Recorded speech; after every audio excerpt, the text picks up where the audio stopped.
Handa na ba ang inyong mga puso para sa isang kwentong yayanig sa inyong paniniwala tungkol sa tiwala at pagmamahal? May mga lihim na kapag nabunyag, kaya nitong wasakin ang pinakamatibay na pundasyon ng isang pamilya.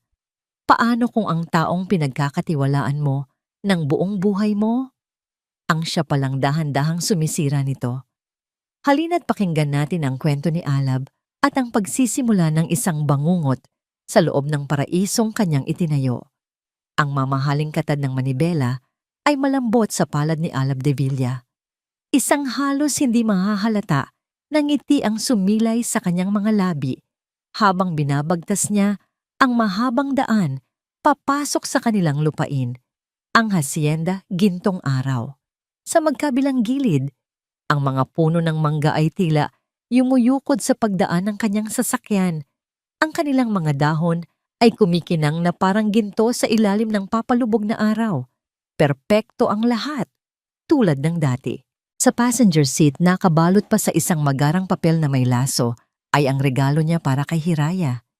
Isang manikang porselana na may suot na bestidang kulay asul, katulad ng paboritong prinsesa ng kanyang anak sa mga fairy tales. 7 taon. 7 taon na ang kanyang munting anghel. Hindi niya mapigilan ang pananabik na makita ang reaksyon nito.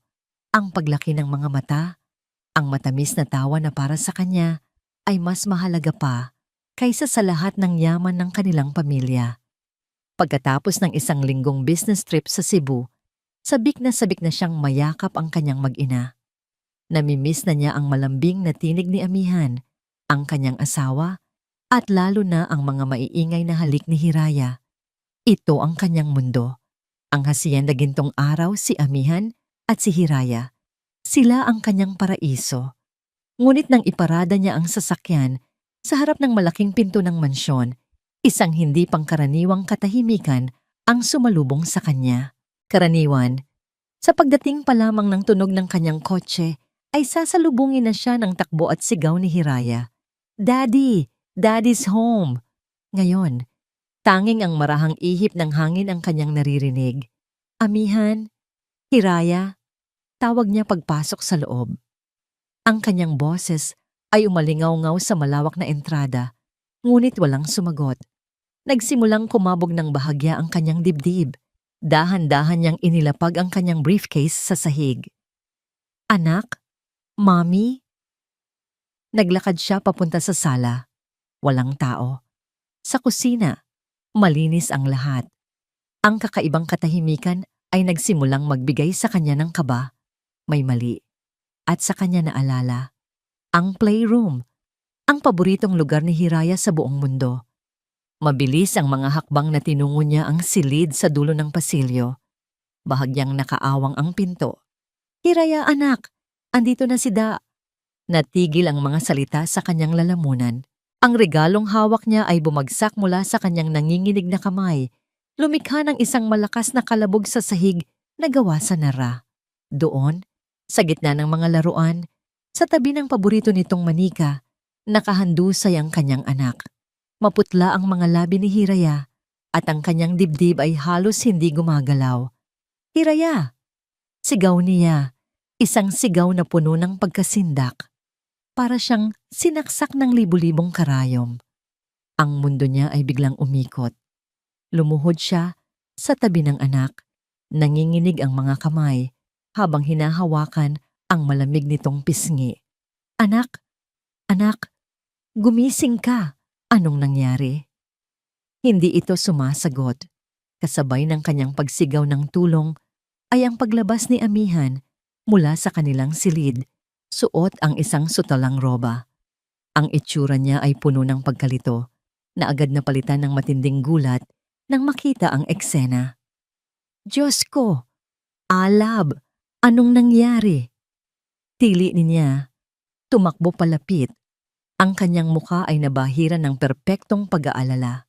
Ngunit wala ng oras si Alab para sa mga tanong. Binuhat niya ang walang malay na katawan ni Hiraya. "Tumawag ka ng ambulansya. Bilis!" Ang mga sumunod na sandali ay isang malabong pagkakasunod-sunod ng sindak at kaguluhan. Ang tunog ng sirena, ang mga paramedic na sumusugod papasok, ang mabilis na pagbiyahe papunta sa ospital. Si Amihan ay humahagulgol sa kanyang tabi, isang larawan ng isang ina na nawawasak ang puso. Si Alab naman ay parang bato, hindi makagalaw, hindi makaiyak. Ang tanging naglalaro sa isip niya ay ang maputlang mukha ng kanyang anak. Sa emergency room, pinaghiwalay sila. Naiwan si Alab at Amihan sa labas, sa isang waiting area na amoy antiseptic. Ilang sandali pa, isang nurse ang lumapit sa kanila. Mr. De Villa, gising na po ang anak ninyo. Pero sandali lang, gusto niya raw kayong makita. Mabilis na tumayo si Alab. Ako na, sabi niya kay Amihan, na tumango habang nagpupunas ng luha. Pagpasok niya sa silid, nakita niya si Hiraya na nakahiga, napapalibutan ng mga makina na tumutunog. May oxygen mask sa mukha nito. Ngunit ang mga mata nito, kahit na nanghihina, ay mulat at nakatingin sa kanya. Lumapit si Alab, hinawakan ang munting kamay ng anak. Anak, Daddy's here. Anong nangyari? Idinilat ni Hiraya ang kanyang mga mata ng may hirap. Itinaas niya ang kanyang kamay, na para bang may inaabot. Dahan-dahang inalis ng bata ang oxygen mask. Ang kanyang hininga ay mababaw. Ang kanyang mga labi ay halos hindi gumagalaw.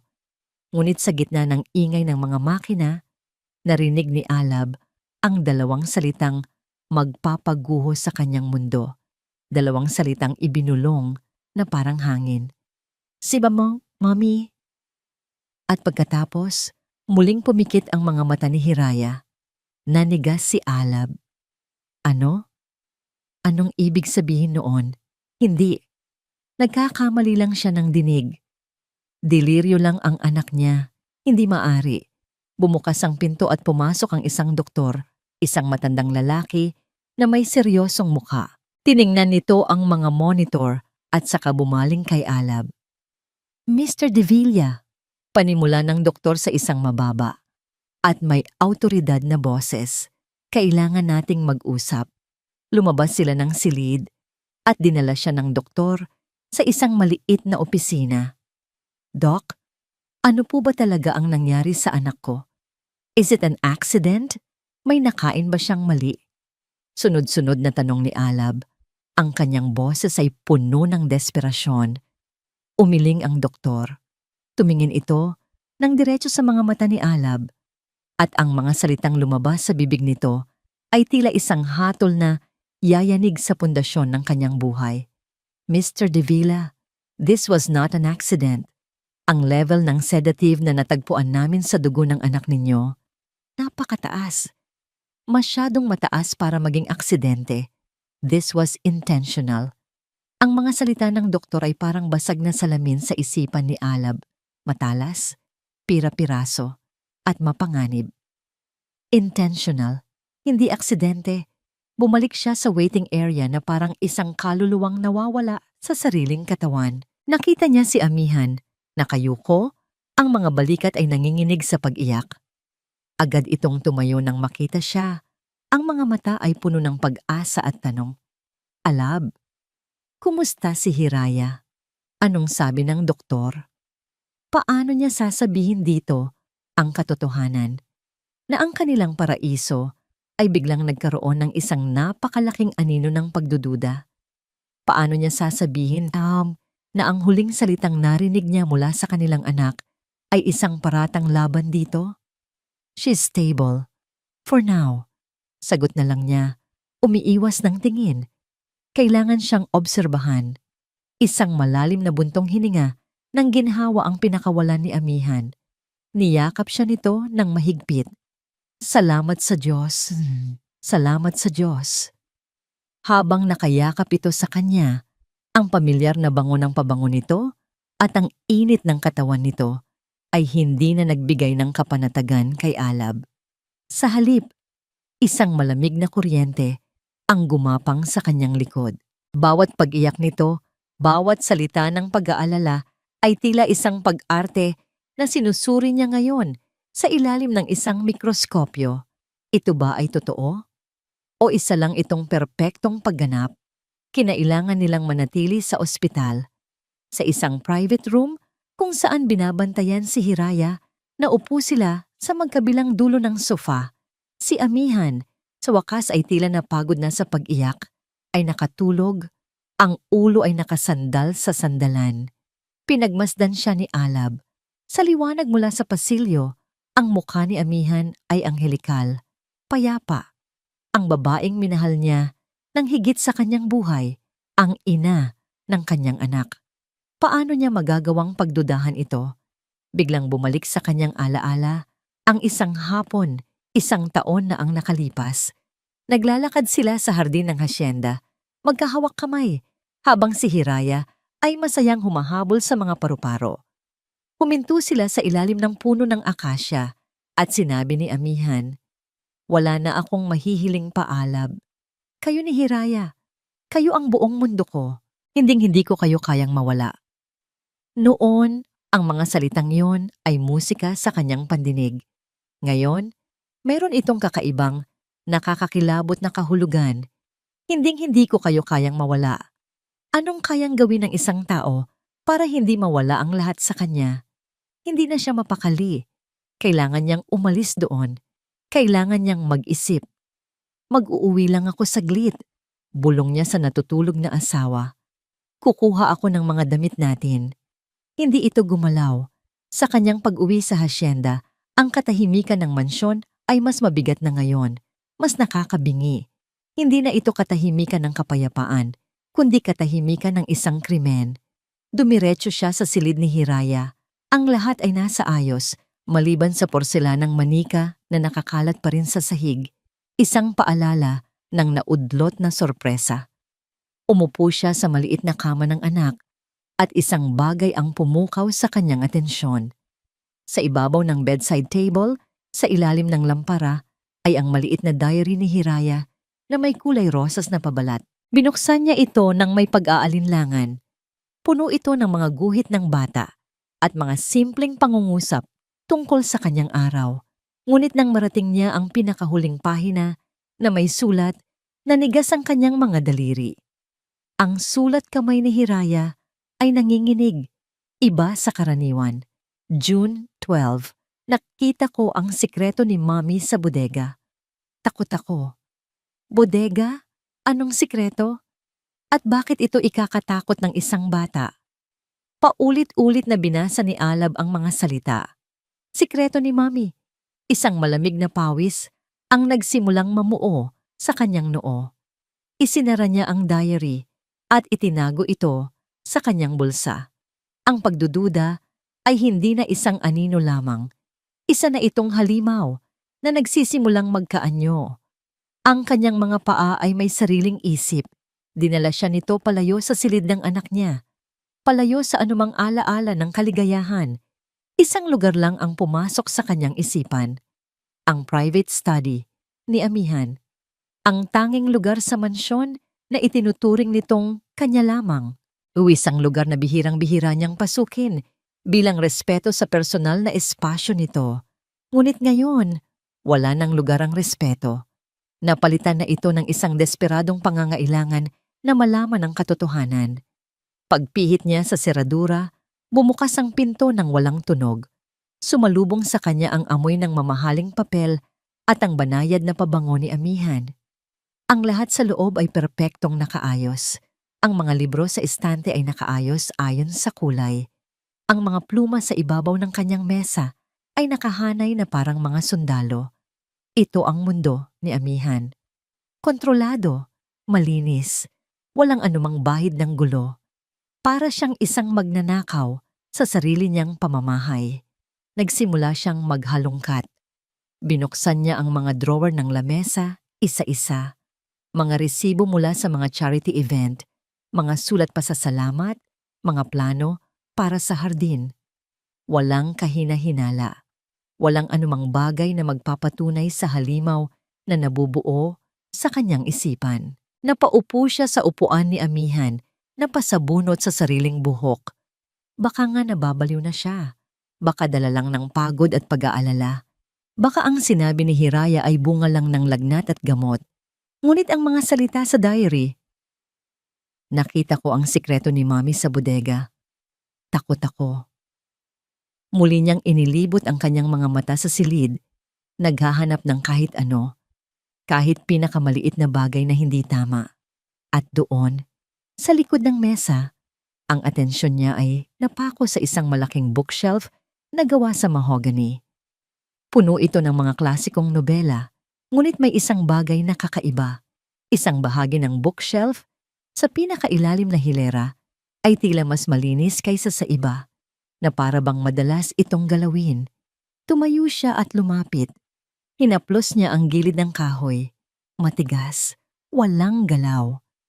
Ngunit nang itulak niya ito ng may kaunting diin, narinig niya ang isang mahinang click at ang isang panel ng bookshelf ay bahagyang umusad papasok. Nanlamig ang buo niyang katawan. Isang sikretong lagayan. Nanginginig ang mga kamay na binuksan niya ito. Sa loob, isang maliit na espasyo ang tumambad sa kanya. May isang maliit na metal na kahon sa loob. Dahan-dahan niya itong kinuha at ipinatong sa mesa. Binuksan niya ang kahon. Ang puso niya ay dumadagundong na parang tambol. Sa loob, nakita niya ang ilang maliliit na bote na may mga etiketang medikal na halos nabura na.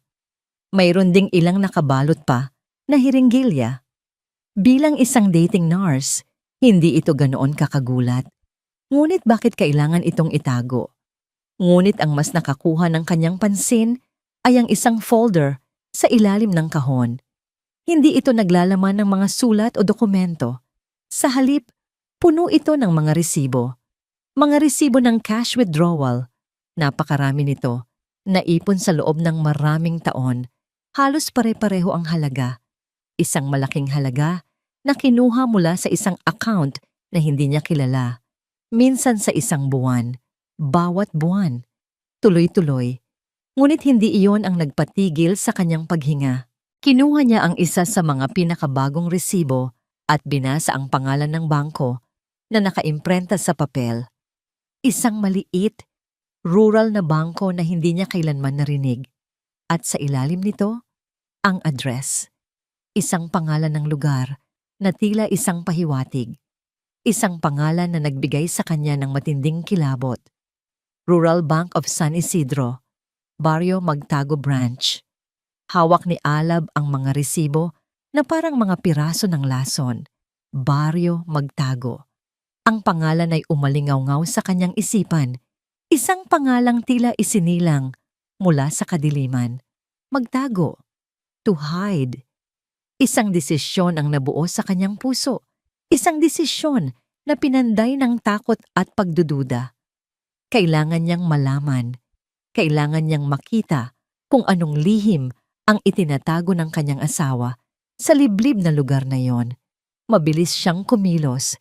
Inilagay niya ang lahat pabalik sa sikretong lagayan. Isinara ito at ibinalik ang mga libro sa ayos. Walang bakas. Walang ebidensya na may nakialam. Ngunit daladalanan niya ngayon ang bigat ng katotohanan sa kanyang mga balikat. Bumalik siya sa ospital bago pa man mag-umaga. Naabutan niya si Amihan na gising na, nagbabasa ng isang libro sa tabi ng kama ni Hiraya. Nang makita siya nito, isang matamis na ngiti ang sumilay sa mga labi nito. Ngunit hindi na ito umabot sa mga mata niya tulad ng dati. Alab, buti nakabalik ka. Nag-alala ako. Malambing na sabi nito. Kumain ka na ba? Ang simpleng tanong ay parang isang sampal.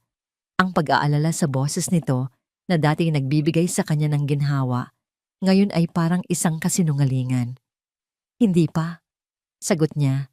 Sinisikap na panatilihing normal ang kanyang boses. Amihan, may problema sa planta sa Batangas, biglaan, kailangan ako doon. Ito na, ang unang malaking kasinungalingan sa kanilang pagsasama. Ang bawat salita ay parang buhangin sa kanyang bibig. Nakita niya ang pagbabago sa mukha ni Amihan.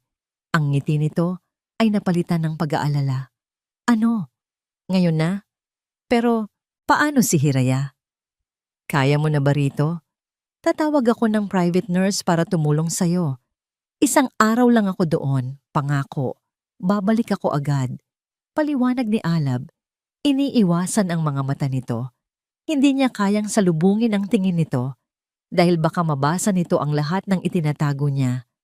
Tumayo si Amihan at lumapit sa kanya. Hinawakan ang kanyang mga braso. Alab, sigurado ka ba? Hindi mo kailangang gawin yan. Mas mahalaga si Hiraya. Sa isang saglit, muntik na siyang bumigay.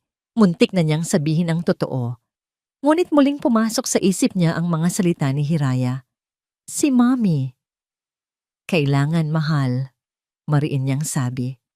Importante to. Babawi ako. Babalik ako kaagad. May kung anong kislap na dumaan sa mga mata ni Amihan. Isang bagay na hindi niya mabasa. Pagsuko ba? O pag-unawa? O iba pa? Ngunit sa huli, tumango ito. Sige, mag-iingat ka, mahal. Tawagan mo kami. Hinalikan niya ito sa noo. Isang halik na walang init, walang pakiramdam. At pagkatapos, hinalikan niya si Hiraya na mahimbing na natutulog. Babalik si Daddy, anak. Bulong niya. Ang pag-alis sa ospital ay parang pagtakas mula sa isang bilangguan na siya mismo ang nagtayo. Hindi ang planta sa Batangas ang kanyang tinungo. Sa halip, iniliko niya ang sasakyan at binaybay ang highway patungo sa timog kung saan siya dadalhin ng mga signboard patungo sa mga probinsya ng Laguna at Quezon. Mahigit 3 oras na biyahe ayon sa GPS ng kanyang telepono patungo sa Baryo Magtago. Habang tumatakbo ang sasakyan sa kalsada, ang isip naman ni Alab ay tumatakbo sa 1,000 posibleng sitwasyon. Ano ang itinatago ni Amihan doon? Isang lihim na pamilya?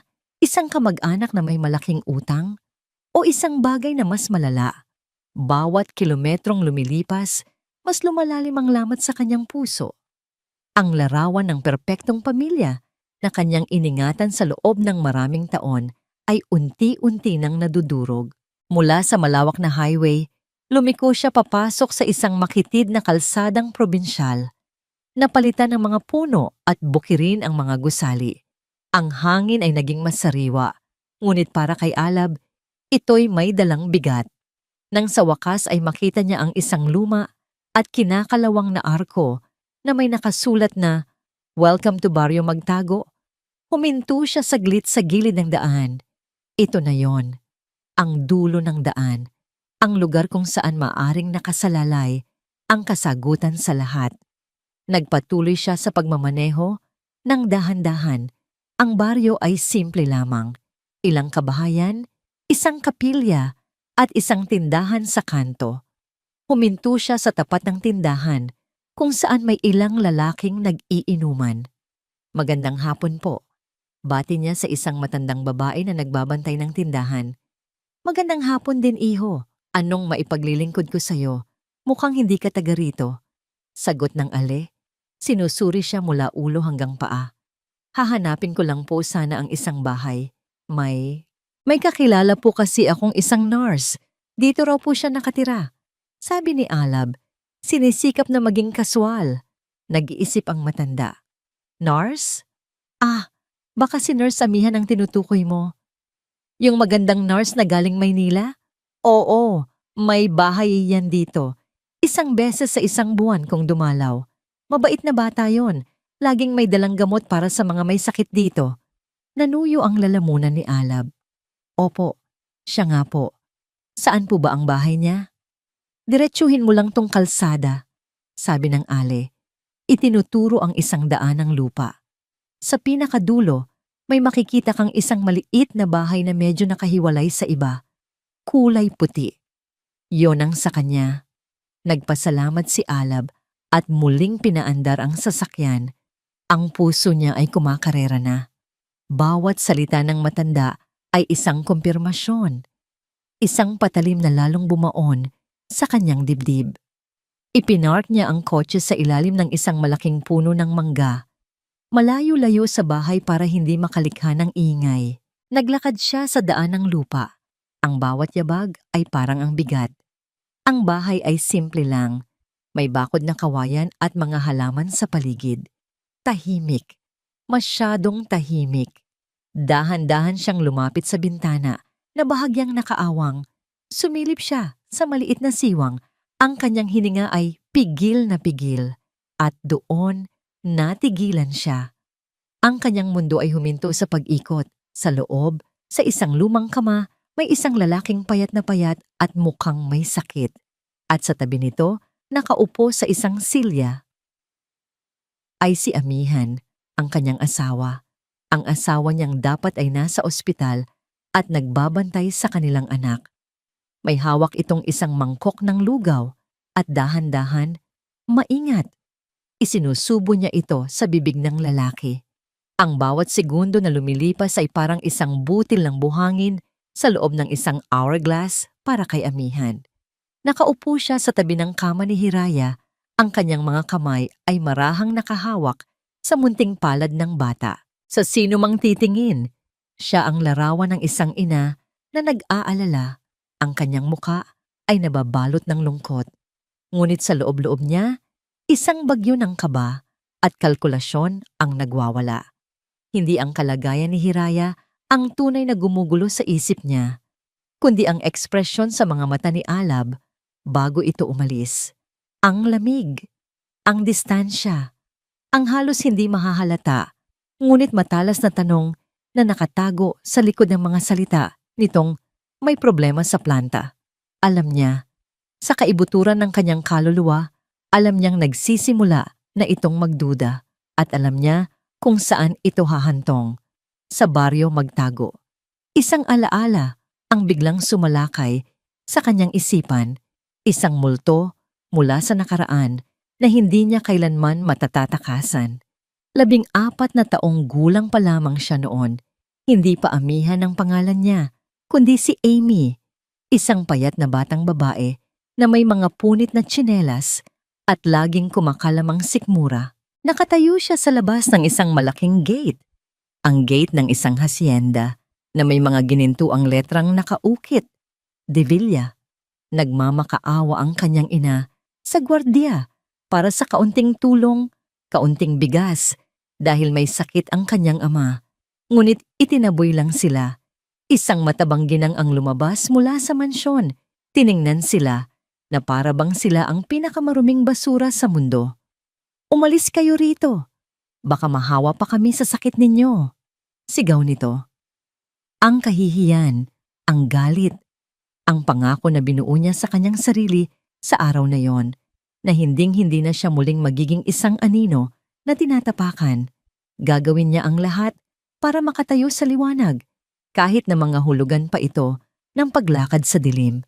Napabalik siya sa kasalukuyan nang maramdaman niyang gumalaw ang daliri ni Hiraya. Tiningnan niya ang anak. Ang inosenteng mukha nito. Isang bahagi niya ang nasasaktan sa nangyari dito. Isang aksidente. Isang kakilakilabot na pagkakamali. Ngunit ang mas malaking bahagi niya ay alam na kailangan itong mangyari para protektahan ang lahat ng kanyang pinaghirapan. "Excuse me po, ma'am," sabi ng isang nurse. "Kailangan lang po naming palitan ang dextrose ni Hiraya." Ito na ang pagkakataon niya. "Sige, Hija. Salamat," sabi niya. Ngumiti ng matamis. "May naiwan lang ako sa kotse. Babalikan ko lang." Ngunit hindi sa kotse ang punta niya. Mabilis siyang bumalik sa hacienda. Kailangan niyang makasiguro. Dumiretso siya sa kanyang private study. Ang lahat ay mukhang nasa ayos. Ngunit dahil sa kanyang metikulosong kalikasan, alam niya ang eksaktong posisyon ng bawat bagay. Kinabahan siya nang makita ito. Ang librong Don Quixote sa pinakailalim na hilera ng bookshelf. Bahagya itong nakausli. Mga 2 milimetro lamang. Halos hindi mapapansin ng kahit sino. Pero hindi sa kanya. Alam niyang iyon ang aklat na pinakamalapit sa sikretong trangka. Alam na niya, ang kaba sa kanyang dibdib ay napalitan ng isang malamig na determinasyon. May plano siya para rito. Matagal na niyang inihanda ang sarili para sa araw na ito. Kinuha niya ang kanyang burner phone mula sa isang nakatagong drawer, isang teleponong walang makakapag-trace kung kanino. Nagdial siya ng isang numero, Isang sagot lang ang hinintay niya. Opo, sagot ng isang babae sa kabilang linya. Si Aling Nita, ang katiwala na binabayaran niya ng malaki sa baryo magtago para sa kanyang katahimikan. Nita, sabi ni Amihan, ang kanyang boses ay kalmado ngunit may bigat. Makinig kang mabuti. Papunta na marahil dyan ang asawa ko, si Alab. Ano po? Paano? Huwag ka nang magtanong, putol ni Amihan. Gawin mo ang eksaktong napag-usapan natin. Ang kwento. Sundin mo ang bawat detalye. Maliwanag? Oo po, ma'am. Maliwanag po. At isa pa, tawagan mo ako agad kapag nakita mo na siya. Masusunod po. Ibinaba niya ang tawag. Huminga siya ng malalim. Ang unang bahagi ng plano ay naisagawa na. Ngayon, kailangan niyang gawin ang pinakamahalagang bahagi, ang pag-arte.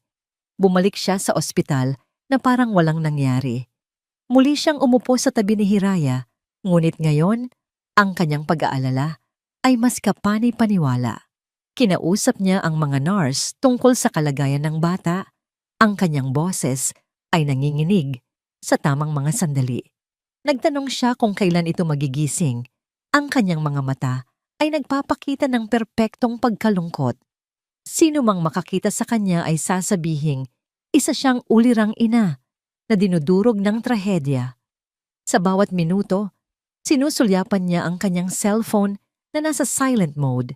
Naghihintay. Nag-aabang. Ang bawat tunog sa pasilyo, ang bawat pagbukas ng pinto ay nagpapatindig ng kanyang balahibo. At pagkatapos ng halos 2 oras na parang walang katapusan, nag-vibrate ang telepono sa kanyang bulsa.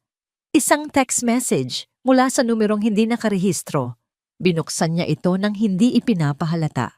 2 salita lang ang laman nito. Andito na siya. Ibinulsa niyang muli ang telepono. Huminga siya ng malalim. Dahan-dahan, ang maskara ng nag-aalalang ina ay nawala sa kanyang muka habang walang ibang nakatingin. Ang lungkot sa kanyang mga mata ay napalitan ng isang matalim at malamig na determinasyon.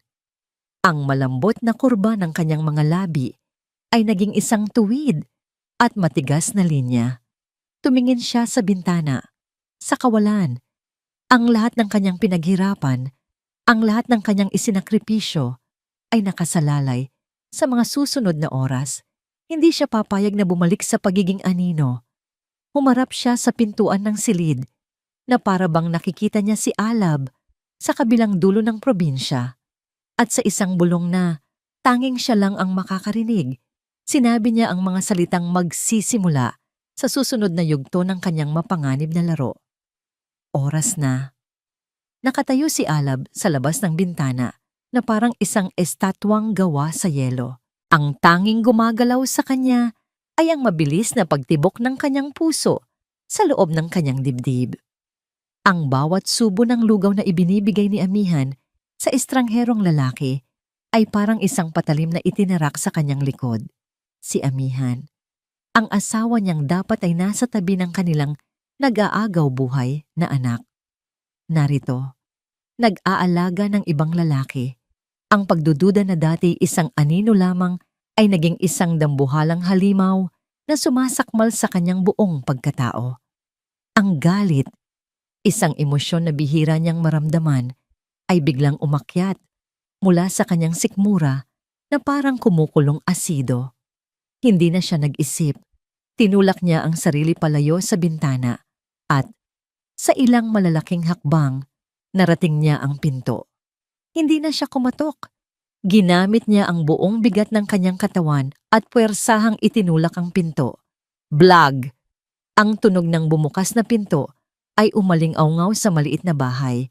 Ang mangkok na hawak ni Amihan ay nahulog sa sahig. Kumalat ang lugaw sa sementadong sahig. Napatayo si Amihan.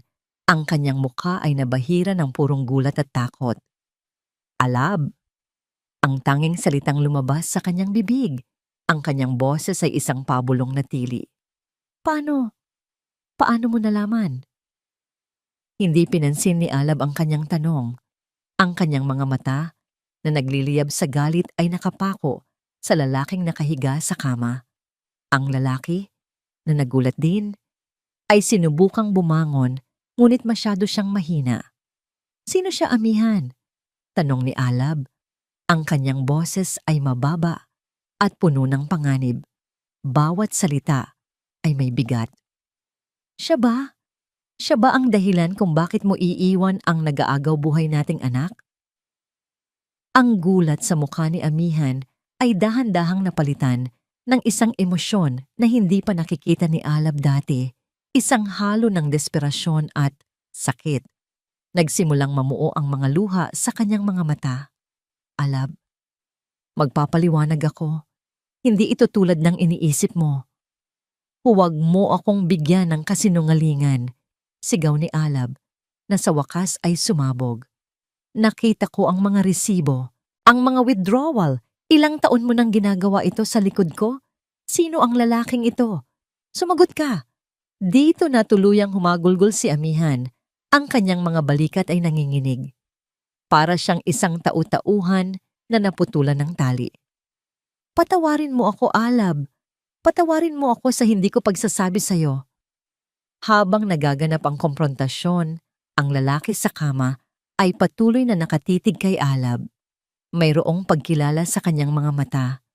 Kahit na nababalot ng sakit ang kanyang mukha, mayroong isang bagay na pamilyar. "Alam kong galit ka," sabi ni amihan sa gitna ng kanyang mga hikbi. "Pero ginawa ko lang to. Ginawa ko to para protektahan ka." "Protektahan ako? Sa paanong paraan, amihan? Sa pamamagitan ng pagtataksil sa akin?" "Hindi," sigaw ni amihan. At pagkatapos, tumingin siya sa lalaki sa kama at saka muling ibinalik ang tingin kay Alab. Ang kanyang mga mata ay puno ng isang mabigat na katotohanan. "Tingnan mo siyang mabuti, Alab. Tingnan mo ang kanyang mga mata." Naguguluhan at labag sa kanyang kalooban, sinunod ni Alab ang sinabi nito. Binalingan niya ang lalaki na ngayon ay nakatingin din sa kanya nang may luha sa mga mata. Sinuri ni Alab ang kanyang mukha, ang payat na mga pisngi, ang maputlang balat. Ngunit ang mga matang yon, ang hugis, ang kulay abong tulad ng sa ama nila, ang mga mata ng pamilya De Villa. Biglang nanlamig ang buong katawan ni Alab. Ang galit ay napalitan ng isang nakakabinging pagkalito. Hindi maaari," bulong niya. "Shad," nagsimulang magsalita ang lalaki sa kama. Ang kanyang boses ay mahina at garalgal. "Kuya Alab." Isang kidlat ang tila tumama kay Alab. Ang boses na yon, kahit na nanghihina, ay nagbukas ng isang pinto sa kanyang alaala na matagal na niyang isinara. Ang pangalang lumabas sa kanyang bibig na parang isang panalangin. "Ikaw ba yan, Sinag?" Si Sinag, ang nakababata niyang kapatid. Ang kapatid niyang 10 taon na niyang pinaniniwala ang patay na, nasunog sa isang car crash, kasama ang kanilang mga magulang. "Ako nga, kuya," sagot ni Sinag. Tuluyan nang bumuhos ang kanyang mga luha. Napaatras si Alab na parang nasuntok. Ang kanyang mga binti ay nanghina. Napasandal siya sa pader. Si Sinag, buhay. Ang kapatid niya ay buhay. At si amihan, alam nito. Alam nito sa buong panahon. Bumaling siya kay amihan. Ang kanyang mga mata ay nagtatanong ng 1,000 katanungan. "Noong una kaming magkakilala," panimula ni amihan, ang kanyang boses ay nanginginig pa rin, ngunit mas matatag na. "Bago pa kita makilala, Alab, isa akong volunteer nurse sa isang public hospital. Doon ko siya nakita. Isa siyang John Doe, walang pagkakakilanlan, nagtamo ng matinding pinsala sa ulo mula sa aksidente. May amnesia siya, walang maalala. Inalagaan ko siya. Naging malapit kami." Nagpatuloy siya. Ang bawat salita ay isang piraso ng isang palaisipan na ngayon lang nabubuo sa isipan ni Alab. "Ilang taon ang lumipas nang makilala kita at naging tayo," At nakita ko ang mga litrato ng pamilya ninyo. Doon ko nakilala. Doon ko napagtanto kung sino siya. Siya si Sinag. Bakit, bakit hindi mo sinabi sa akin? Tanong ni Alab. Ang kanyang boses ay basag. Ang galit ay nawala. Napalitan ng isang malalim na sakit at pagkalito. Dito, yumuko si Amihan, hindi makatingin sa kanya. Dahil natakot ako, bulong nito. Natakot ako, Alab. Mahal na kita noon. Nagsisimula pa lang ang buhay natin. Kung biglang babalik ang kapatid mo, ang tagapagmana ng kalahati ng yaman ng Divilla, natakot ako na baka magbago ang lahat. Na baka mawala ka sa akin. Na baka bumalik ako sa pagiging anino. Inamin niya ang kanyang pinakamalaking takot, ang kanyang kahinaan. Tiningnan ni Alab ang kanyang kapatid, na ngayon ay umiiyak ng tahimik sa kama. Tiningnan niya ang kanyang asawa, na nakaluhod na ngayon sa sahig, wasak at talunan. Ang buong mundo niya, ang buong katotohanan ng kanyang buhay, ay nabaliktad sa loob lamang ng ilang minuto. Mayroon siyang kapatid, at ang asawa niya ay nagsinungaling sa loob ng maraming taon. Ngunit may isang tanong na mas mahalaga kaysa sa lahat. Isang tanong na may kinalaman sa buhay at kamatayan. Lumapit siya kay Amihan, lumuhod sa harap nito, at itinaas ang baba nito para magtama ang kanilang mga mata. Ang kanyang boses ay seryoso at walang emosyon. Ang bagay na ito, Amihan, may kinalaman ba ito kay Hiraya? Tumingin si Amihan sa kanya. Ang kanyang mga mata ay puno ng luha, ngunit may katapatan. Itinaas nito ang kanang kamay na parang nanunumpa. Wala, Alab. Pinapangako ko, kahit anong kasalanan ko sa'yo, hinding-hindi ko sasaktan ang anak natin. Mahal na mahal ko si Hiraya. Walang kinalaman ang pagtatago ko kay Sinag sa nangyari sa kanya. Maniwala ka sa akin. Ang biyahe pabalik sa Maynila ay nababalot ng isang mabigat at nakakabinging katahimikan. Si Sinag, na nanghihina, ay inalalayan ni Alab sa backseat, kung saan ito agad nakatulog dahil sa pagod. Si Amihan naman ay nasa passenger seat, tahimik na nakatingin sa labas ng bintana. Si Alab ang nagmamaneho, ngunit ang kanyang isip ay wala sa daan. Ito ay nasa isang digmaan. Isang bahagi niya ang nagsasabing dapat siyang maniwala. Ang paliwanag ni Amihan, kahit na puno ng panlilinlang, ay may bahid ng katotohanan.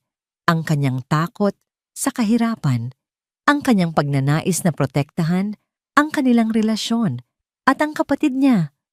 Buhay si Sinag, isang himala.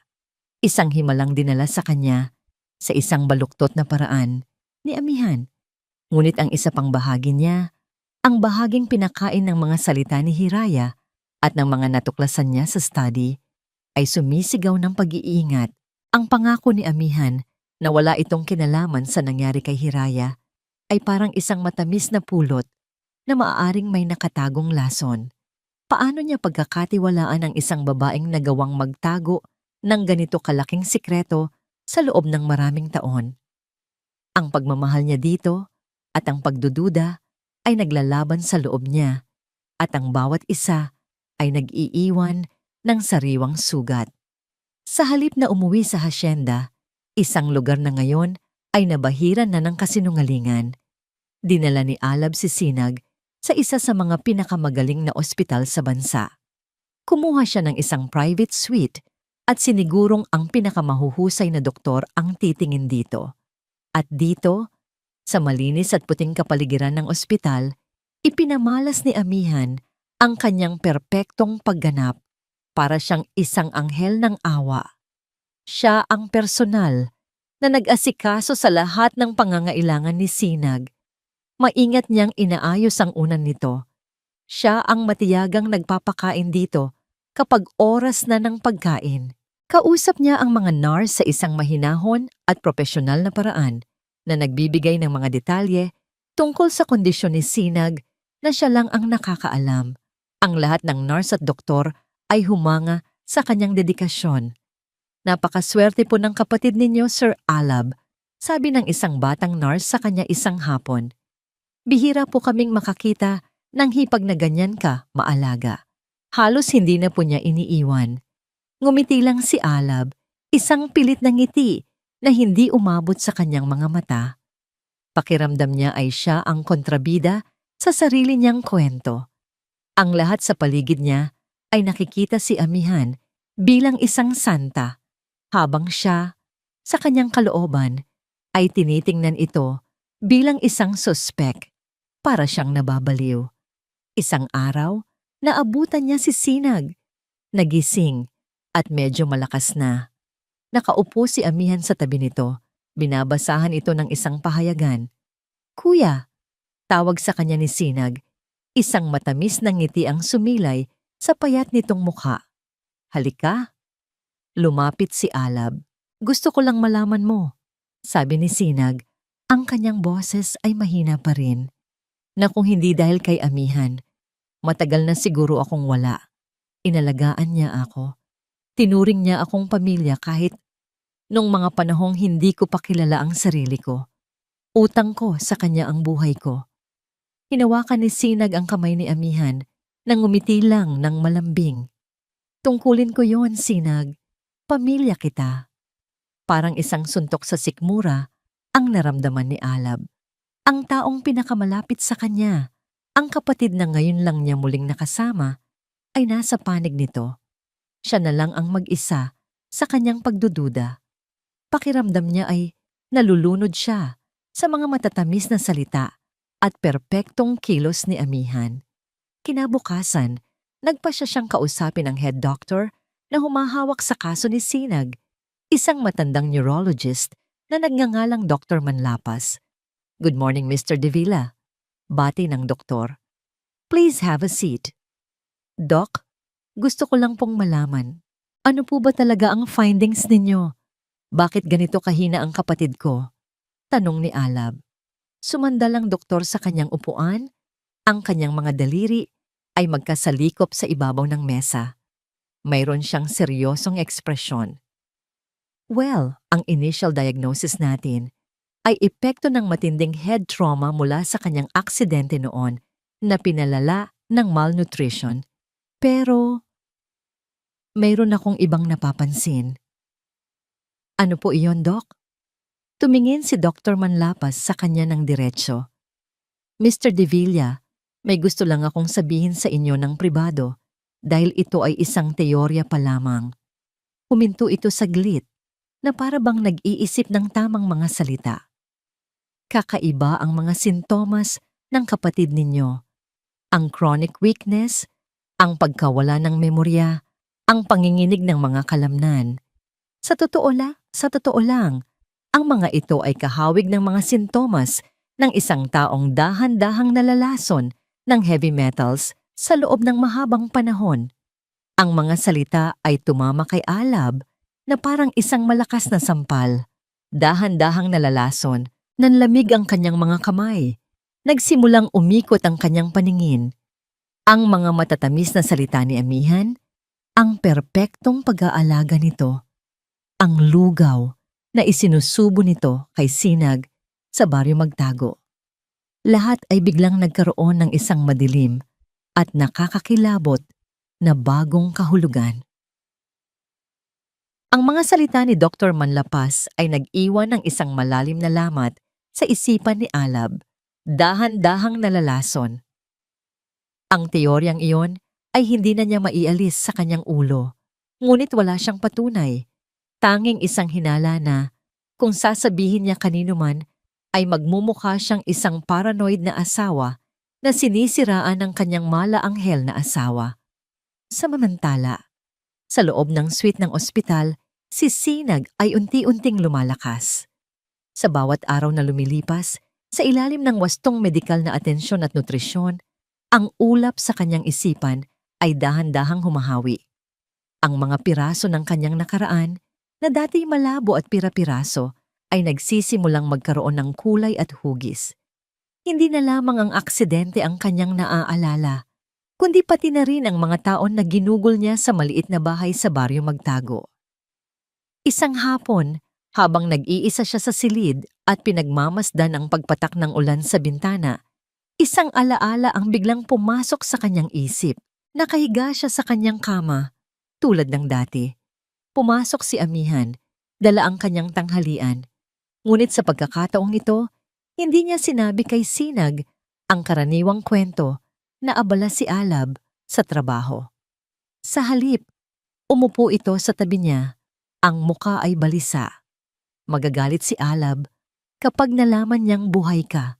Sabi ni amihan, ang kanyang boses ay malungkot. Ayaw na niyang maalala ang nakaraan. Nag-iisa na lang siya sa yaman ng pamilya. Ayaw na niyang may kahati. Kaya dapat, sikreto lang natin ito ha? Para sa kaligtasan mo. Naalala ni Sinag ang naramdaman niyang sakit sa mga salitang iyon. Ang kanyang sariling kapatid, ayaw na sa kanya. Ang paniwalang yon, ang isa sa mga dahilan kung bakit hindi siya nagtangkang tumakas o humanap ng tulong. Ang paniwalang wala na siyang babalikan. Ngunit ngayon, nakikita niya si Alab. Ang pag-aalala sa mga mata nito, ang higpit ng yakap nito noong una silang magkita. Hindi iyon ang mga kilos ng isang taong gustong mag-isa. Iyon ay mga kilos ng isang taong nangungulila. Isang kasinungalingan. Pinagsinungalingan siya ni amihan. At habang lumalalim ang kanyang pag-iisip, isa pang alaala ang lumitaw na mas malinaw at mas nakakabagabag kaysa sa nauna. Isang mainit na hapon, marahil 6 na buwan na ang nakalipas. Dinala ni amihan si Hiraya sa baryo magtago. Para makilala mo ang pamangkin mo, sabi nito. Tuwang-tuwa si Sinag na makita ang bata. Ang inosenteng nangiti at maliksing mga mata nito ay nagbigay liwanag sa madilim niyang mundo. Habang naglalaro si Hiraya sa loob ng bahay, nagtimpla si amihan ng kape para sa sarili. Ngunit bago niya ito inumin, may kinuha siyang isang maliit na sobre mula sa kanyang bag. Mula sa sobre, nagbuhos siya ng isang maputing pulbos sa kanyang tasa ng kape at hinalo ito ng mabuti. Nakita ito ni Hiraya. Lumapit ang bata, ang kanyang mga mata ay puno ng pag-usisa. "Mommy, what's that?" Tanong ng bata. Itinuturo ang tasa. "Why are you putting medicine in Daddy's coffee?" Nanigas si Sinag sa kanyang alaala. "Daddy's coffee?" Ang ngiti ni amihan ay bahagyang natigilan, ngunit mabilis itong nakabawi. Lumuhod ito para magpantay sila ni Hiraya. "Shh! This is a secret, sweetie," malambing na sabi ni amihan. "This is a special vitamin for Daddy. It makes him strong. Pero ayaw ni Daddy na malaman ng iba. Kaya secret lang natin. Okay? Promise?" Tumango si Hiraya. Ang kanyang mga mata ay nanlalaki sa ideya ng isang sikreto. "Promise, Mommy." Naalala ni Sinag ang itsura sa mukha ni amihan sa sandaling iyon. Ang ngiti nito ay matamis, ngunit ang mga mata nito, mayroong takot. Isang malamig na takot na ngayon lang niya naintindihan. Ang alaala ay napakalinaw, napakatotoo. Ang pulbos, ang kape, ang sikreto. Kasabay ng pagpasok ni Alab sa silid, sinubukan ni Sinag na bumangon. Ang kanyang paghinga ay mabilis. Ang kanyang puso ay dumadagundong. "Kuya," tawag niya. Ang kanyang boses ay nanginginig. "Sinag, anong nangyayari? Ayos ka lang ba?"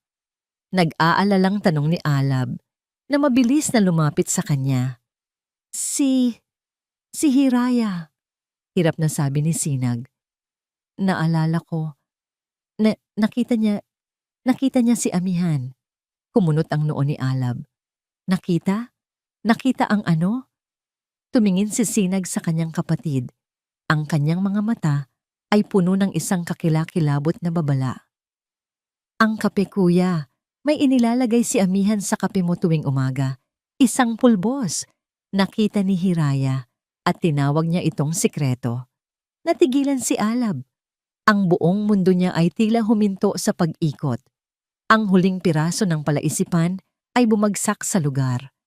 Ang pagkalason ni Hiraya, hindi ito dahil sa pagtatago, kay Sinag. Ito ay dahil may natuklasan si Hiraya na mas malala pa. Naalala niya ang bawat umaga sa loob ng maraming taon. Ang bawat umaga kung saan ipinaghahanda siya ni Amihan ng isang tasa ng mainit na kape na laging may kasamang matamis na ngiti. Ang kape na palagi nitong sinasabing espesyal na nagawa lang para sa kanya. Ang matamis na ngiting iyon, ang espesyal na kapeng iyon, lahat pala ay isang kasinungalingan. Lahat pala ay may lason. Ang mga salita ni Sinag ay parang isang susi na nagbukas sa huling pinto ng isang madilim na silid sa isipan ni Alab. Sa loob ng silid na yon, naghihintay ang isang katotohanang mas masahol pa sa lahat ng kanyang kinatatakutan. Wala na siyang sinayang na sandali. Habang si Amihan ay nasa kabilang ospital, nagbabantay kay Hiraya, si Alab ay umalis. Sinabing may aasikasuhin lang sa opisina. Ngunit hindi sa opisina sa Makati ang kanyang tinungo, kundi sa hasyenda gintong araw. Ang bawat sulok ng mansyon na dating nagbibigay sa kanya ng kapayapaan ay ngayon ay tila sumisigaw ng pagtataksil. Dumiretso siya sa kanilang kusina, sa coffee station na si Amihan mismo ang nagdisenyo. Nandoon pa ang espesyal na timpla ng kape na laging sinasabi nitong paborito niya. Isang mamahaling brand na si Amihan lang ang bumibili. Nanginginig ang mga kamay. Kumuha siya ng isang sample. Inilagay ito sa isang maliit at malinis na lalagyan at itinago ito sa kanyang bulsa. Agad siyang nagmaneho patungo sa isang pinagkakatiwalaang laboratorio. Gamit ang kanyang koneksyon para sa isang urgent and confidential na pagsusuri. Ang paghihintay sa resulta ay isang impyerno. Bawat minuto ay parang isang oras. Bawat tunog ng telepono ay nagpapatindig ng kanyang balahibo. At pagkatapos ng ilang oras na parang habang buhay, tumunog ang kanyang telepono. Isang hindi rehistradong numero. Ang direktor ng laboratorio. Mr. De Villa, sabi ng boses sa kabilang linya, formal at walang emosyon. Natanggap na namin ang resulta. And? Tanong ni Alab. Ang kanyang lalamunan ay tuyong-tuyo. Nagkaroon ng isang maikling katahimikan. Ang coffee sample. Positibo ito sa traces ng isang alkaloid compound. Sa layman's term, Mr. De Villa, isa itong uri ng lason na dahan-dahan kumikilos.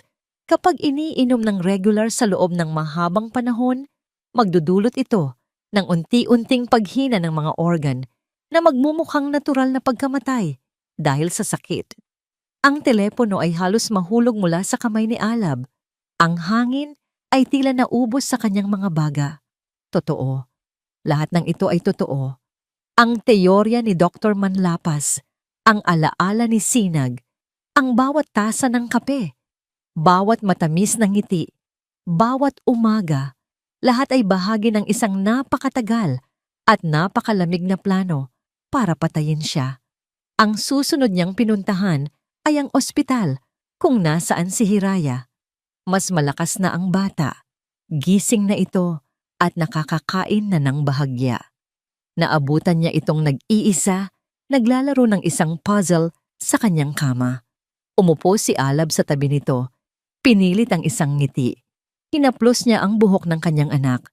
Ang anak niyang muntik nang mawala dahil sa isang sikretong hindi nito dapat nalaman. Anak, simula niya. Ang kanyang boses ay malambing ngunit nanginginig. Naalala mo ba noong huli tayong magkita bago ka magkasakit?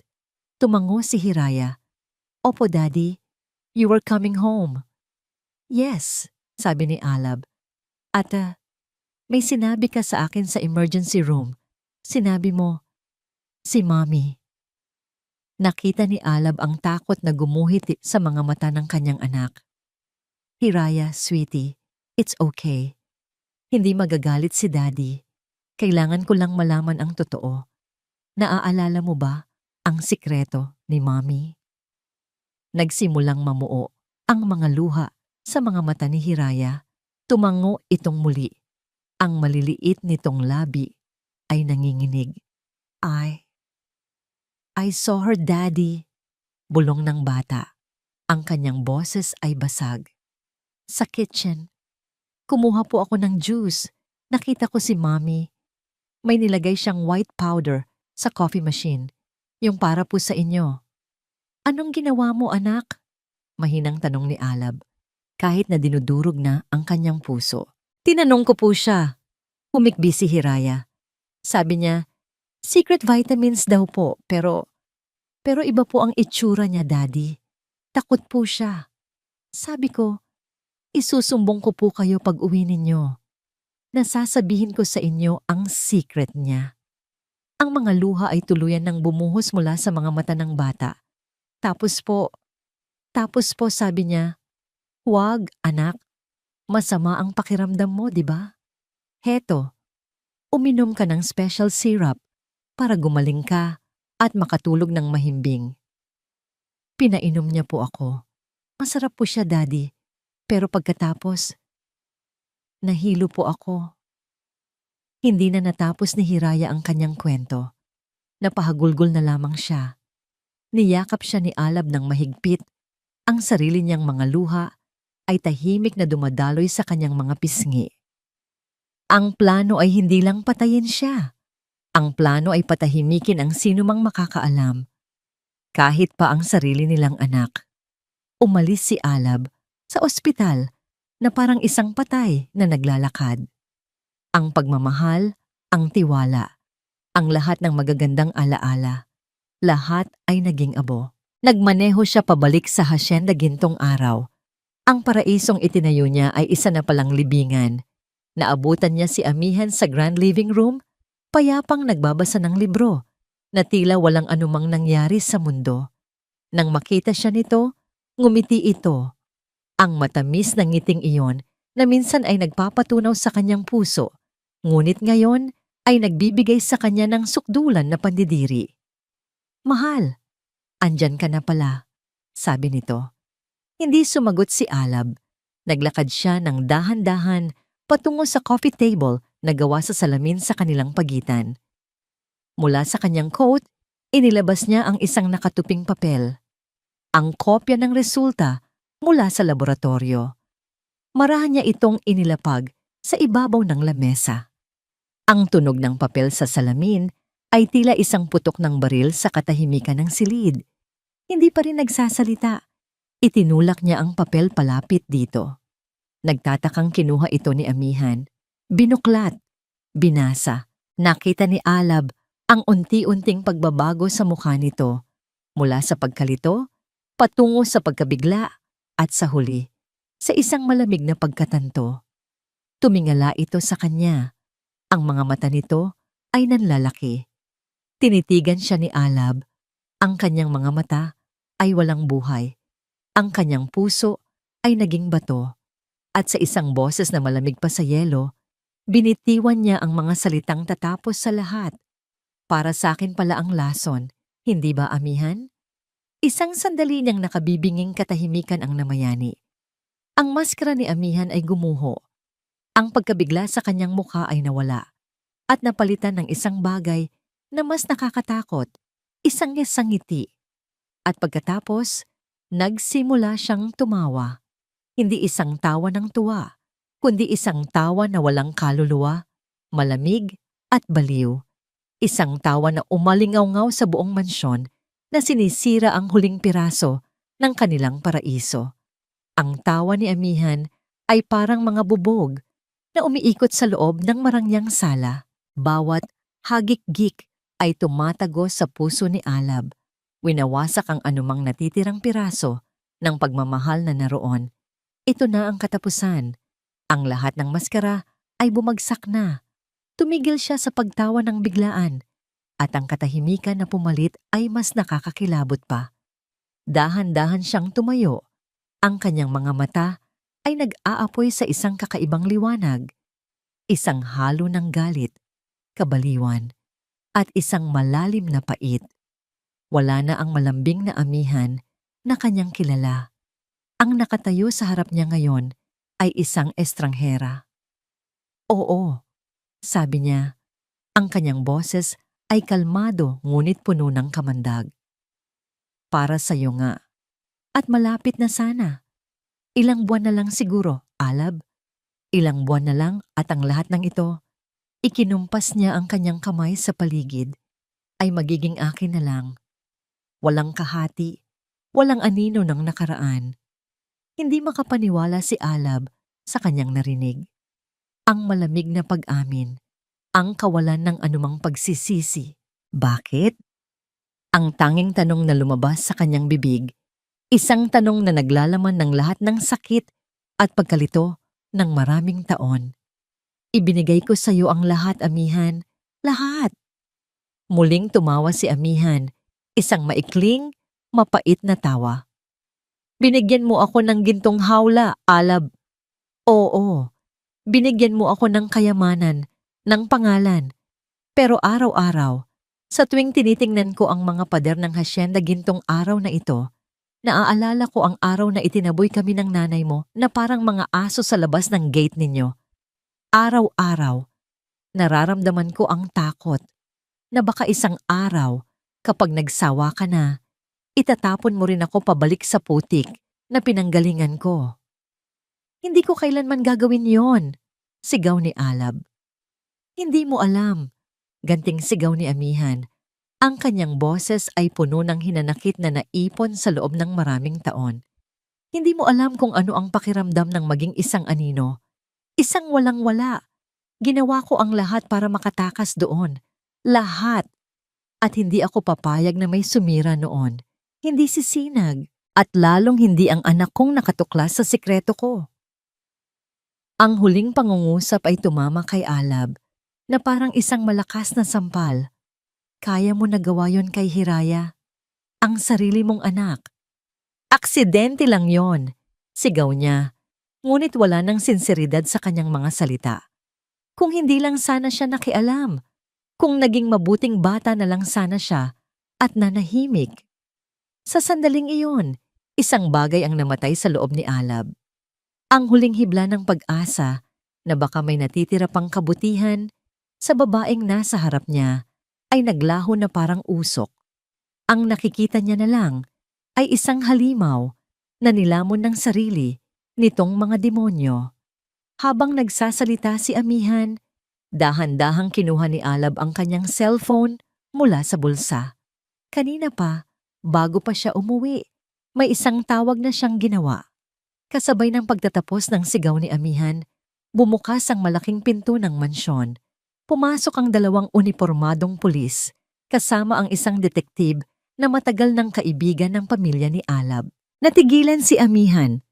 Napatingin siya sa mga pulis at pagkatapos ay kay Alab. Ang galit sa kanyang muka ay napalitan ng pagkagulat at sa wakas, ng purong takot. Alab, anong ginawa mo? Ginawa ko ang dapat, sagot ni Alab. Ang kanyang boses ay walang emosyon na parang yelo. Ang mga kasambahay na naakit ng sigawan ay nagsilabasan mula sa kusina. Nakatayo sila sa di kalayuan. Ang kanilang mga mukha ay puno ng pagkabigla. Hindi makapaniwala sa kanilang nakikita.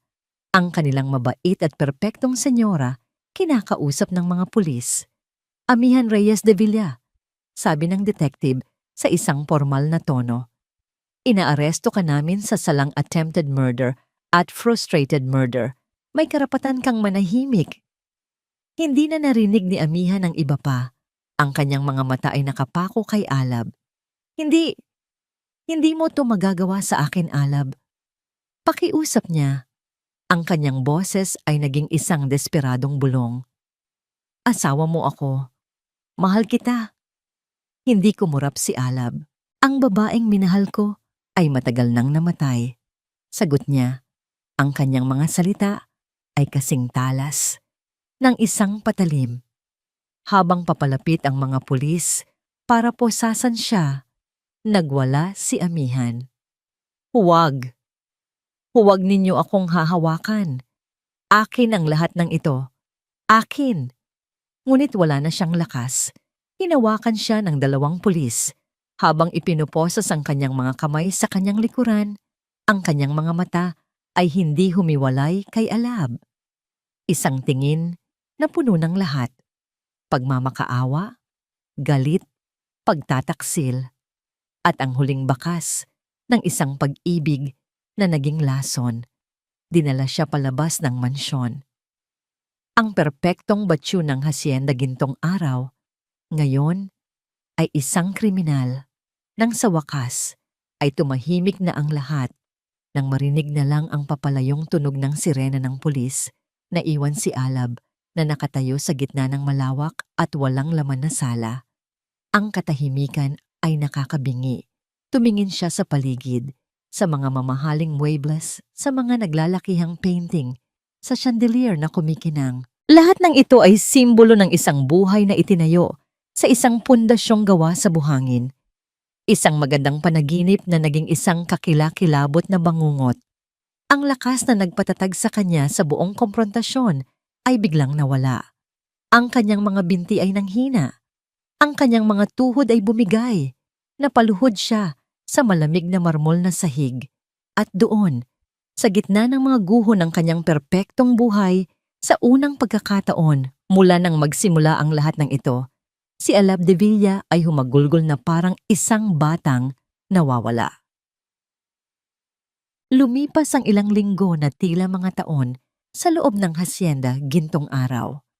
Ang dating masayang tahanan ay nababalot na ngayon ng isang mabigat na katahimikan na binabasag lamang ng paminsan-minsang tunog ng mga gamit na inililipat o ng mahinang usapan ng mga kasambahay. Para kay Alab, ang bawat araw ay isang pakikibaka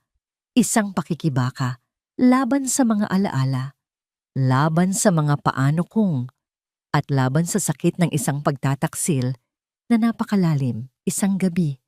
Habang pinipilit niyang isubsob ang sarili sa trabaho sa loob ng kanyang study, isang lugar na ngayon ay tila kulungan. Pumasok ang isa sa kanyang mga pinagkakatiwalaang tauhan. Inabot nito sa kanya ang isang selyadong sobre. Pinabibigay po ng abogado ninyo, sir. Galing daw po sa Muntinlupa. Alam na agad ni Alab kung kanino galing. Ang simple at puting sobre at ang pamilyar na eleganteng sulat kamay sa harap nito na nagsusulat ng kanyang pangalan ay nagpabilis ng tibok ng kanyang puso.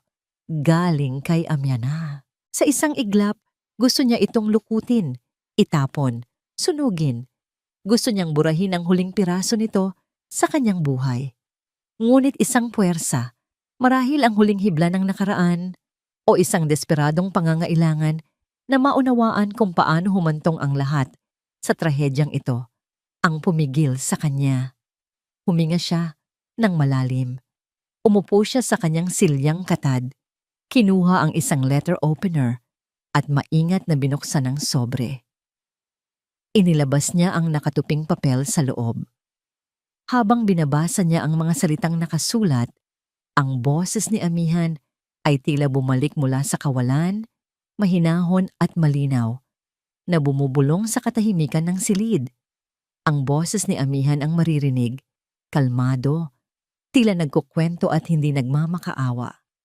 Alab, kung binabasa mo ito, marahil ay naghahanap ka pa rin ng mga sagot. O marahil, tulad ng inaasahan ko, gusto mo lang ng kumpirmasyon na ang buhay ko dito ay isang impyerno. Tama ka. Ito nga ay isang impyerno. Ngunit hindi ako sumusulat para humingi ng iyong awa at lalong hindi para humingi ng tawad. Alam kong walang salita ang makakapagpunas sa mga kasalanan ko. Sumusulat ako dahil may utang ako sa iyo. Hindi ng paliwanag, kundi ng katotohanan. Ang katotohanan kung sino ang babaeng minahal mo at kung paano siya naging ang halimaw na sumira sa iyo. Ang mga kwento ko sa iyo tungkol sa aking pagkabata, lahat iyon ay kasinungalingan. Hindi simple ang buhay namin. Ang salitang mas angkop ay miserable. Naaalala ko ang amoy ng lupa tuwing bumabagyo dahil tumutulo ang bubong ng aming barong-barong. Naaalala ko ang pakiramdam ng matulog ng gutom at ang mas masahol pa, ang kahihiyan sa mga mata ng aking mga magulang. Higit sa lahat, naaalala ko ang araw na yon sa labas ng inyong gate. Kami nagmamakaawa para sa tulong. Ang inyong pamilya ay tumingin sa amin na parang dumi. Ang mga salita ng iyong ina ay nakaukit pa rin sa aking isipan. Sa araw na yon, isang galit ang nabuo sa puso ko at isang pangako. Hinding-hindi na ako muling magiging isang anino na madaling tapakan. At pagkatapos, dumating ka. Ikaw ang naging araw sa madilim kong mundo. Alab. Sa piling mo sa unang pagkakataon, naramdaman ko ang pagiging mahalaga. Naramdaman kong nakatayo ako sa liwanag. Ang bawat sandali natin noon, ang ating unang date, ang ating kasal, ang pagsilang ni Hiraya. Lahat iyon ay totoo. Ang pagmamahal ko sa'yo, sa simula, ay totoo at dalisay. Minahal kita ng buong buo, sa paraang hindi ko akalaing posible. Ikaw ang naging katuparan ng aking pangarap na makatakas sa anino. Ngunit hindi nawala ang anino, laging nakabuntot. Sa bawat mamahaling regalo, sa bawat papuri, may isang tinig sa aking isipan na nagsasabi, "Huwag kang masanay. Hindi ka nababagay dito. Isang araw, malalaman niya ang tunay mong pagkatao at itatapon ka niya pabalik sa wala." Ang pagmamahal ko ay unti-unting nilamon ng takot. Ang takot na yon ang nagtulak sa akin na maging sakim. Kailangan kong kontrolin ang lahat, angkinin ang lahat, para masigurong hinding-hindi ako mawawalan. Ang pagtago ko kay Sinag, ang dahan-dahang paglason sa'yo. Hindi yun simpleng kasakiman sa pera. Alab, iyon ay kasakiman sa seguridad. Ang pera ang sandata, para masigurong hinding-hindi na ako muling magiging ang batang babaeng nagmamakaawa sa labas ng gate. At sa aking pagiging desperado, hindi ko na malaya na ako na mismo ang lumilikha ng sarili kong kadiliman. Ako na mismo ang naging anino. Hindi ko hinihiling ang iyong kapatawaran. Walang halaga iyon. Ang tanging hinihiling ko ay balang araw. Marahil ay mauunawaan mo, hindi ang krimen, kundi ang takot na pinagmulan nito. Huwag mo akong kaawaan, Alab. Ang huli kong hiling ay ito. Alalahanin mo na lang na minsan may isang aninong umibig sa araw ng sobra-sobra. Kaya ninais nitong lamunin ito ng buo. Nagmamahal sa paraang alam niya. Amihan. Matapos basahin ang sulat, natiling nakatitig si Alab sa papel. Ang mga salita ay lumalangoy sa kanyang isipan. Ang galit niya ay hindi nawala. Ang sakit ay nandoon pa rin. Ngunit sa ilalim ng lahat ng yon, may isang bagong emosyon na lumitaw. Isang trahedyang pagkaunawa. Hindi ito pagpapatawad, ngunit isang malungkot na pagtanggap sa kung paanong ang isang tao, kahit na minsan ay may kabutihan, ay maaaring masira ng sarili nitong mga demonyo. Dahan-dahan siyang tumayo, ang bawat galaw ay may bigat. Naglakad siya patungo sa fireplace na hindi pa nasisindihan mula noong gabing iyon. Hindi na niya kailangang basahin muli ang sulat. Isang beses ay sapat na. Itinupi niya ito ng maingat, ibinalik sa sobre. At sa isang kilos na pinalat simboliko, inihagis niya ang buong sobre sa malamig na abo ng fireplace. Hindi niya ito sinunog. Hinayaan lang niya itong manatili roon. Isang paalala ng isang nakaraang kailangan niyang iwanan. Isang liham mula sa isang anino na hindi na niya kailanman bibigyan pa ng liwanag. Tumalikod siya mula sa fireplace, isang desisyon ang nabuo sa kanyang puso. Ang kabanata ni Amihan ay tapos na. Panahon na para simulan ang pagsulat ng susunod kahit gaano pa ito kahirap. Ilang buwan na ang lumipas. Ang malakas na bagyo ng katotohanan at pagtataksil ay humupa na. At ang natira na lamang ay ang mga wasak na piraso ng isang pamilyang sinubok ng tadhana. Ang hacienda gintong araw, na minsan ay naging isang malamig at tahimik na lugar, ay unti-unti nang nagkakaroon muli ng mahinang tibok ng buhay. Ang paghilom ay hindi mabilis, Hindi ito isang tuwid na linya. Ito ay binubuo ng maliliit na hakbang, minsan ay pasulong, minsan ay paurong. At para kay Alab, ang bawat maliit na hakbang na yon ay isang biyaya. Isang umaga, habang nagbabasa siya ng mga ulat sa kanyang study, isang tunog ang pumilit sa kanya na huminto.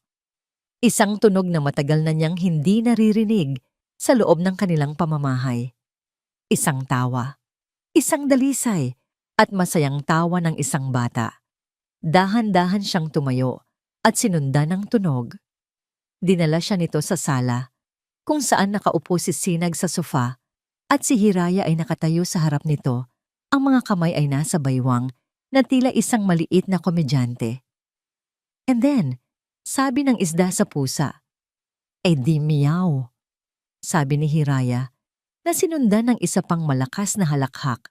Tumawa rin si Sinag, isang tunay at maligayang tawa na nagbigay kulay sa maputla pa nitong mukha. "Ang galing-galing naman ng pamangkin ko. Saan mo nakuha yung joke na yan?" "Kay Yaya po," sagot ni Hiraya, halatang ipinagmamalaki ang sarili. Ito ang unang pagkakataon mula nang mangyari ang lahat na nakita ni Alab ang kanyang anak na maging isang bata muli. Walang takot, walang bigat sa mga mata. Nakatayo lang si Alab sa may pintuan, nagmamasid. Isang bukol ang namuo sa kanyang lalamunan. Ang simpleng tunog ng tawanan ng kanyang anak at kapatid ay mas mahalaga pa sa anumang yaman na mayroon siya. Ito ang unang sinag ng pag-asa. Ang paghilom ay dumating din sa anyo ng bagong tungkulin. Habang lumalakas si Sinag, nagsimula itong magpakita ng interes sa negosyo ng pamilya. Isang hapon, dinala ni Alab si Sinag sa kanyang opisina sa hasyenda. "Hindi ko alam kung paano magsisimula," pag-amin ni Sinag habang tinitingnan ang mga papeles sa mesa. "Hindi mo kailangang malaman lahat," sabi ni Alab. "Magsimula tayo sa simula." Ipinakita niya dito ang mga financial statement, ang mga plano sa expansion. Nagulat si Alab sa kung gaano kabilis natuto ang kanyang kapatid. May natural itong talino sa mga numero at stratehiya. "Kuya," sabi ni Sinag isang beses, "napansin ko lang, masyadong malaki ang ginagastos natin sa logistics. Kung i-streamline natin ang supply chain at mag-invest sa sarili nating fleet, makakatipid tayo ng halos 15% sa isang taon." Tiningnan ni Alab ang kanyang kapatid. Hindi na ito ang mahinang biktima na kanyang iniligtas. Isa na itong kasosyo, isang kakampi. Sa unang pagkakataon, sa loob ng maraming taon, naramdaman ni Alab na hindi na siya nag-iisa sa pagpasa ng pangalan ng Devilla. Ang paghilom ay natagpuan din sa lupa. May isang bahagi ng hardin sa likod ng mansyon, ang paboritong lugar ng ina ni Alab, na napabayaan na mula nang ito'y mamatay. Isang Sabado ng umaga, isinama ni Alab si Hiraya doon. "Dati, puno ito ng mga puting rosas, paborito ng lola mo," kwento ni Alab habang tinuturo ang mga tuyong halaman. "Gusto mo bang tulungan si Daddy na buhayin natin ulit?" Tumango si Hiraya, ang mga matay nagningning. Maghapon silang nagtrabaho, nagsuot sila ng guwantes, nagbunot ng damo at naghukay sa lupa. Ang kanilang mga kamay ay napuno ng putik. Hindi sila gaanong nag-usap, ngunit sa komportableng katahimikan na yon, isang bagong koneksyon ang nabuo. Habang itinatanim nila ang mga bagong buto ng bulaklak, para na rin nilang itinatanim ang mga buto ng isang bagong simula. Isang gabi, habang nakaupo sina Alab at Sinag sa veranda at nagkakape, ang hangin ay presko at ang kalangitan ay puno ng mga bituin. Ito ang unang pagkakataon na nagkaroon sila ng pagkakataong mag-usap ng masinsinan tungkol sa lahat. "Minsan, iniisip ko kung may nagawa ba akong mali," pag-amin ni Alab, nakatingin sa kawalan. "Kung naging mas mapagmatsyag lang sana ako. Kung nalaman ko lang nang mas maaga ang tungkol sa'yo." Tumingin si Sinag sa kanya. Ang kanyang mga mata ay puno ng pag-unawa. Wala kang kasalanan, kuya. Pareho tayong naging biktima ng mga kasinungalingan niya. Ang mahalaga, magkasama na tayo ngayon. Kailangan na nating tumingin sa hinaharap. Ang mga salitang yon ay nagbigay ng kakaibang ginhawa kay Alab. Lumabas si Hiraya sa veranda. Suot ang kanyang pajama at may dalang unan. Lumapit ito kay Alab at yumakap sa kanyang baywang. "Daddy, inaantok na po ako." Binuhat siya ni Alab at ipinaupo sa kanyang kandungan. Niyakap niya ito ng mahigpit. Nilalanghap ang amoy ng kanyang anak. Tumingin siya kay Sinag na nakangiti sa kanilang dalawa. Sa sandaling iyon, sa ilalim ng mga bituin, kasama ang 2 taong pinakamamahal niya, isang bagay ang nagbago sa puso ni Alab. "Daddy?" Bulong ni Hiraya. Ang muka ay nakasubsob sa kanyang dibdib. Okay na po ba tayo?" Ang simpleng tanong ng isang bata. Ngunit ito ang pinakamabigat na tanong sa buong mundo. Tiningnan ni Alab ang kanyang anak at pagkatapos ay ang kanyang kapatid. At sa kauna-unahang pagkakataon, isang marupok, ngunit totoong init ang gumapang sa kanyang puso, na itinaboy ang bahagi ng matagal ng namumuong lamig. 1 taon. 1 taon ang lumipas na parang isang mahabang ilog na dahan-dahang inanod ang lahat ng sakit, pait, at mga basag na piraso ng nakaraan. Ang hacienda gintong araw ay iba na. Ang dating marangya, ngunit malamig na mansyon, ay mayroon ng init na nagmumula, hindi sa mga mamahaling ilaw, kundi sa mga ngiti at tawanan sa loob nito. Ang mga anino ng nakaraan ay hindi tuluyang naglaho. Mananatili silang mga peklat bilang paalala, ngunit hindi na sila nakakatakot. Nasilayan na sila ng bagong liwanag.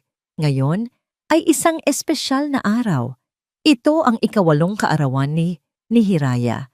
Ngunit sa halip na isang malaking handaan na puno ng mga estranghero para lang ipakita ang kanilang yaman, ang selebrasyon ay simple lamang.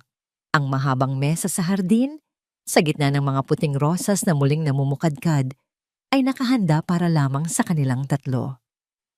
"Happy birthday, aming prinsesa!" bati ni Alab, habang inilalapag ang isang maliit na cake na may 8 kandila sa harap ni Hiraya. Pumalakpak si Sinag. "Make a wish, Hiraya. Make a wish." Pumikit si Hiraya ng mariin. Ang kanyang maliit na muka ay seryosong-seryoso. Pagkatapos ng ilang sandali, dumilat siya at, sa isang malakas na hininga, pinatay niya ang lahat ng kandila. "Anong wish mo, anak?" tanong ni Alab. Ngumiti si Hiraya. "Secret po. Baka hindi magkatotoo." Ngunit ang tingin na ibinigay niya sa kanyang ama at tito ay nagsasabi ng lahat. Ang hiling niya ay natupad na. Narito na sila, magkakasama. Habang kumakain sila ng cake, inabot ni Alab ang isang sobre kay Sinag. "Para saan to, kuya?" Nagtatakang tanong nito. "Buksan mo," sabi ni Alab. Nakangiti. Binuksan ito ni Sinag.